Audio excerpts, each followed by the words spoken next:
এবার আমাদের মুখ্যমন্ত্রী ঘোষণা করে দিয়েছেন যে এই মাসের 17 তারিখ থেকে আপনাদের ব্যাংক অ্যাকাউন্টে অন্নপূর্ণা যোজনার টাকা চলে আসবে।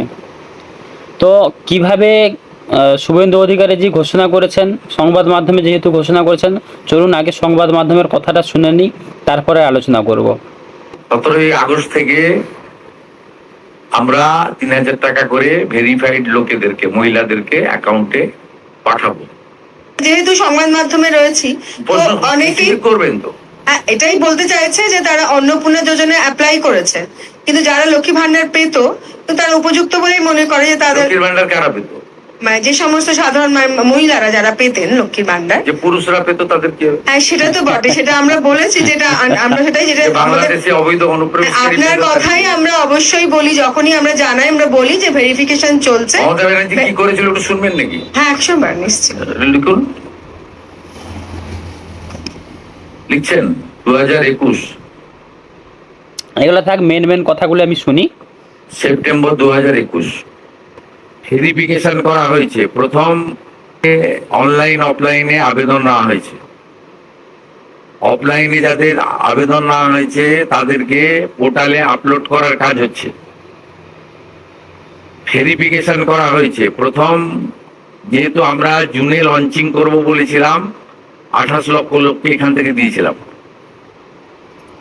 নেতাজি ইন্ডোর স্টেডিয়াম থেকে আমরা অ্যাপ্রক্স 1,19,00,000 মতো লোককে দিয়েছিলাম।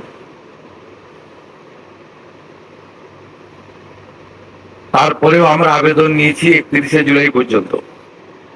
দেখুন, এখানে শুভেন্দু অধিকারী বলে দিয়েছেন যে মানে এই আগস্ট মাসের আমাদের পশ্চিমবঙ্গে অন্নপূর্ণা যোজনার জন্য যারা আবেদন করেছিলেন, যাদের সাবমিটেড সাকসেসফুলি হয়ে গেছে, তারা কিন্তু অবশ্যই এই মাসের 17 তারিখের থেকে পয়সা পাওয়া শুরু হয়ে যাবে।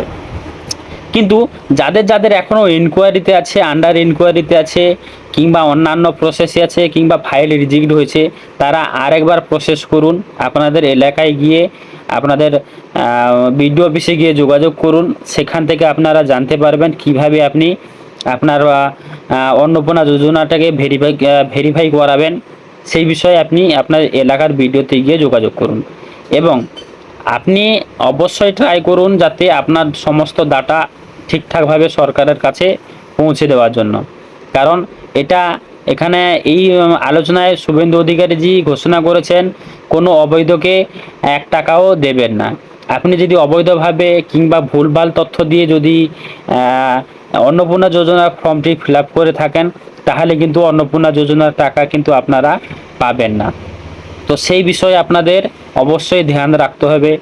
সব বিষয়ে আমি খুঁটিনাটি আপনাদের সঙ্গে আলোচনা করছি। আমার সঙ্গে অবশ্যই যোগাযোগ করুন, কমেন্ট করুন, আমি অবশ্যই কমেন্টে আপনাদের উত্তর দেব। একবারেও ফর্ম কোনো দিন ভুলভাল ফিল আপ করতে যাবেন না। ফর্ম ভুলভাল ফিল আপ করলে আপনি কিন্তু পয়সা পাওয়ার যোগ্য হবেন না, আপনার ফর্মটি কিন্তু বাতিল হয়ে যাবে।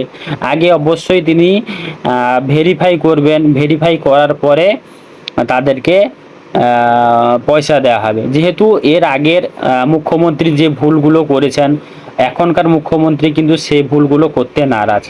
তার জন্য আপনি যথাযথভাবে চেষ্টা করুন যে আপনার সমস্ত ডাটা ঠিকঠাকভাবে দেওয়ার জন্য। আর হচ্ছে, আপনারা যদি ভুলভালভাবে যদি কোনো কিছু ডাটা ফিল আপ করেন, তাহলে কিন্তু পয়সা পাবেন না। কেমন? তো আমাদের জন্য, পশ্চিমবঙ্গবাসীদের জন্য খুবই সুখবর। কিছু কিছু মহিলা এই আগের মাসে পয়সা পেয়েছেন, কিছু কিছু মহিলা পাননি। আপনারা অবশ্যই ধৈর্য ধরুন। যদি আপনার সমস্ত ডাটা ঠিকঠাক থাকে, অবশ্যই কিন্তু আপনি পয়সা পাওয়ার যোগ্য হবেন। তো আপনারা সবাই অপেক্ষা করুন, এই মাসের 17 তারিখ থেকে আপনাদের অ্যাকাউন্টে চলে আসবে। অ্যাকাউন্টে আসার পূর্বে আপনি অবশ্যই আপনার ব্যাঙ্ক অ্যাকাউন্টের ডিবিডি আছে কিনা চেক করে নিন, আপনার অ্যাকাউন্ট কেওয়াইসি ভেরিফাই করা আছে কিনা চেক করে নিন। কারণ আপনার ওয়ান টাইম যদি সেই অ্যাকাউন্টে যদি পয়সা চলে আসে, সেই পয়সা কিন্তু যদি অ্যাকাউন্টে যদি ভুলভাল থাকে, অ্যাকাউন্টে যদি মাইনাস থাকে, কিংবা ডিবিডি যদি না লিঙ্ক থাকে, সেক্ষেত্রে কিন্তু আপনার অ্যাকাউন্টে পয়সা যদি চলে আসে, সেই পয়সা কিন্তু আপনি রিফান্ড কোনোদিনও পাবেন না। তো আগে আপনার ব্যাঙ্ক অ্যাকাউন্টটি অবশ্যই চেক করে নিন, আপনার ব্যাঙ্ক অ্যাকাউন্ট ঠিকঠাক আছে কি, ডিবিডি আছে কি, সব কিছু দেখে আপনি আগে রেডি হয়ে যান, কারণ এই মাসের 17 তারিখ থেকে অবশ্যই আপনারা পয়সা পেয়ে যাবেন। আজ হচ্ছে 7 তারিখ, আর মাত্র 10 দিন বাকি। 10 দিনের ভেতরে আপনাদের অ্যাকাউন্টে যথেষ্টভাবে 3,000 টাকা করে চলে আসবে। আপনারা কেউ অবাঞ্ছিত হবেন না, ভুলভাল তথ্যে একদম মাথা ঘামাবেন না। যদি কেউ ভুলভাল তথ্য দেয়, অবশ্যই আপনারা নিকটবর্তী এলাকায় পঞ্চায়েত অফিসে গিয়ে যোগাযোগ করুন, তার কাছ থেকে সঠিক তথ্য নিন। কারণ ভুলভাল গুজব যদি আপনি মাথা ঘামান তাহলে কিন্তু আপনারই ক্ষতি। কারণ সরকার যেহেতু একটা যোজনা চালু করেছে, অবশ্যই সে যোজনাকে চালানোর অবশ্যই চেষ্টা করবে। আপনাকে সরকারের উপরে বিশ্বাস রাখতে হবে, কারণ এটা জনগণের পয়সা নয়, এটা হচ্ছে সরকারের পয়সা। সরকার জনগণের কাছ থেকে নিয়ে জনগণকে পয়সা দিচ্ছে।